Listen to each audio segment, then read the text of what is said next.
Welcome back. So now we have a running app. We even have an app pushed now, deployed to host it on Firebase. So we know that we've now hooked up to a project on Firebase, but how do we now get that project and start working with it inside Angular? So we need some kind of way to combine Angular with Firebase. If there was just something called Angularfire or something like that, and yes, there is. There's this project right here called Angularfire 2. And that actually supports all the versions of Angular after Angular 2, because there was a major change from Angular 1 to Angular 2, but now they've kind of just started expanding on Angular 2. So even though it says 2 right here, it's actually Angularfire 5.0 that we're working with right now, or Angular 5 that we are supporting in this setup right here. So how do we get started with this? Let's scroll down.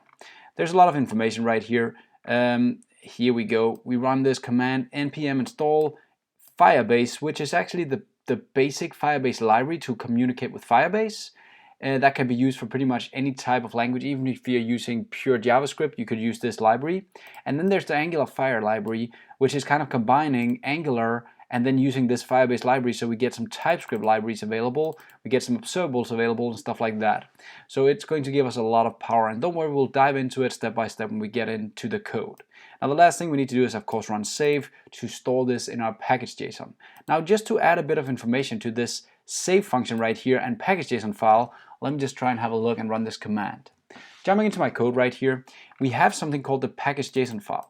Now this file is crucial when you're starting to work on larger projects, because here you actually have a way for you to kind of get all the dependencies that are required between developers, right? So instead of me having to run an npm install this guy, npm install this guy, npm install this guy, I can just share this project with you, and then you can just run an npm install right here, npm install, there we go, and Geshumi, you would get all the projects downloaded and put inside a folder called node modules right here. So here are all the projects, or sorry, the third-party projects that I require to run my application.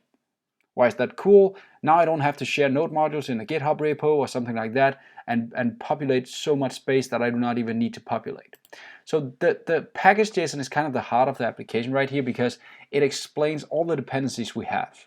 Now if I run my npm install that I just grabbed from Angularfire 2, and I don't add the save right here, let me just try and do it, I'll actually install these packages inside the node module package right here, but they will not be stored inside this dependency file right here, or the package.json file right here, meaning that if you run an npm install on your machine, you would get everything except Firebase and Angular 2, right? So you'll notice that they're actually in here. They're probably under Angular. There we have the Firebase one, and then we probably also have an Angular file somewhere.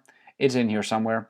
But again, you have to notice that this is only for my local setup right here, but it's not added inside the dependencies in here. It doesn't know about Firebase yet. But if I do the same thing, but I do a -- save right here, it adds it to the local setup right here, the node modules, and it also adds it in here for the dependencies, so that I know that when I run an npm install on your project, it'll actually go and grab these projects. I thought that was kind of important to understand. The package.json file helps us to kind of manage all our different dependencies in one huge chunk right here. You can also start working with versions if you want to inside this guy. And every time you run an npm install, it'll just go and grab every piece of information you have in the package.json file. So the package.json file, use it. Remember the -- save if it's something you want to share with the world, right?